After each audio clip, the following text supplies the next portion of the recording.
पर holding area भी हो, उसके बाहर व्यवस्था की गई है, जिससे जो भी श्रद्धालु आए उन सब के लिए स्टेशन पे व्यवस्था है। ठीक नहीं तो बाहर, नहीं तो उसके बाहर प्रशासन भी किया, रेलवे ने भी और जिला प्रशासन ने भी इसकी व्यवस्था को युद्ध स्तर पर आगे बढ़ाने का काम किया है।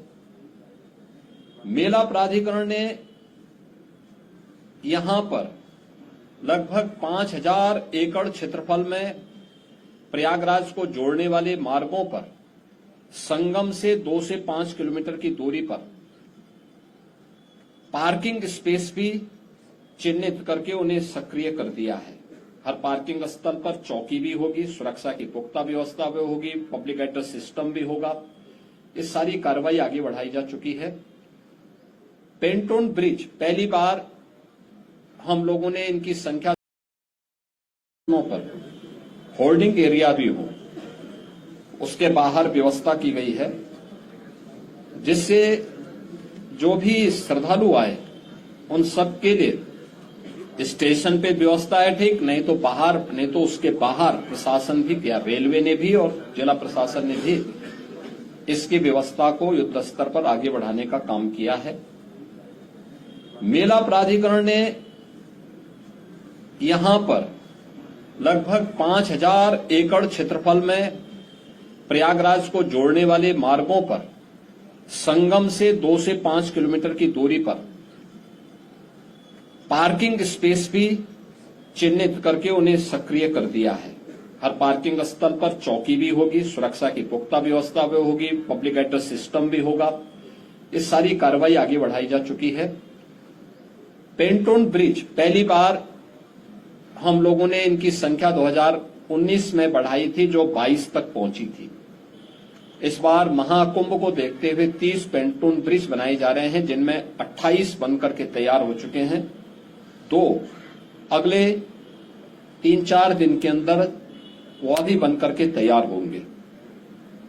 12 किलोमीटर का अस्थायी घाट यहां पर तैयार किया जा रहा है और लगभग वे सभी तैयार हैं। कुछ पक्के घाट बनाए जा रहे हैं। अरेल की ओर एक पक्का घाट बन रहा है, अगले 2-3 दिन के अंदर उसको भी कंप्लीट कर लिया जाएगा। चेकर्ड प्लेट यहां पर लगभग 530 किलोमीटर के दायरे में ये सब बिछाई जा चुकी हैं और इसी प्रकार से शुद्ध पेयजल लोगों को उपलब्ध हो सके, श्रद्धालुओं को उपलब्ध हो सके, संतों को उपलब्ध हो सके, इसके लिए भी 450 किलोमीटर की शुद्ध पेयजल की लाइन भी यहां बिछाई जा चुकी है। मेला अपना एक सेप लगभग ले चुका है कि वो संस्थाओं को आना, बाकी ये संस्थाएं आ रही हैं। 7000 से अधिक संस्थाएं अब तक आ चुकी हैं। 1.5 लाख से अधिक टेंटेज की व्यवस्था मेला प्राधिकरण ने यहां के लिए किया है और ये कार्यक्रम युद्ध स्तर पर आगे बढ़ रहा है और लोगों में उत्साह है। देश और दुनिया प्रयागराज कुंभ में आने के लिए उत्सुक है। उत्तर प्रदेश और देश के इस सबसे बड़े आध्यात्मिक और धार्मिक समागम को अपनी आंखों से देखना चाहता है। 144 वर्ष के बाद महाकुंभ का यह मुहूर्त आ रहा है और इस महा समागम का साक्षी देश और दुनिया बनना चाहता है। इसके लिए हर प्रकार की व्यवस्थाएं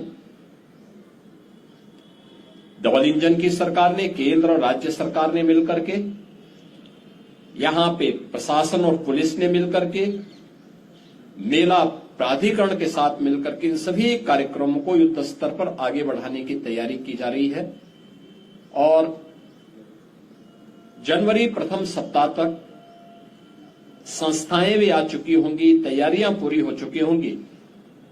13 जनवरी को पौष पूर्णिमा की पहला स्नान यहां पे संपन्न होगा। मकर संक्रांति 14 जनवरी को दूसरा स्नान यहां पे होगा, जो अमृत स्नान भी होगा, जिन्हें साई स्नान कहते थे। 29 जनवरी मौनी अमावस्या, ये मुख्य स्नान में से एक है, जिसमें सबसे ज्यादा भीड़, हमारा अनुमान है कि 6 से लेकर 8 करोड़ श्रद्धालु यहां पर उस दिन आएंगे और उस स्नान में यहाँ पे अमृत स्नान में सहभागी करेंगे। यह एक बड़ा आयोजन कुंभ का होगा और एक बहुत पवित्र मुहूर्त भी होगा। 3 फरवरी बसंत पंचमी है, फिर 12 फरवरी और 26 फरवरी ये 2 अतिरिक्त स्नान फिर यहाँ पे होंगे। कुल 6 स्नान होने हैं। मुख्य स्नान के दिन कोई भी प्रोटोकॉल नहीं होगा। पूज्य संतों के लिए, श्रद्धालुओं के लिए यहां पे स्नान की व्यवस्था के लिए सभी लोग लगेंगे। सभी स्नान पर संतों के स्वागत के लिए, श्रद्धालुओं के अभिनंदन के लिए सरकार के स्तर पर, मेला प्राधिकरण के स्तर पर पुष्प वर्षा की व्यवस्था भी रहेगी और उसके लिए हम लोग पूरी तैयारी कर रहे हैं, क्योंकि ये दुर्लभ संजोग है। उस दुर्लभ संजोग के साक्षी बनने के लिए देश और दुनिया से जो भी श्रद्धालु आएगा उसको उस प्रकार का अवसर मिलना चाहिए। प्रकृति और परमात्मा की कृपा से, भगवान प्रयागराज की कृपा से, द्वादश माधव की कृपा और मां गंगा और मां यमुना की कृपा से ये पूरे कार्यक्रम सकुशल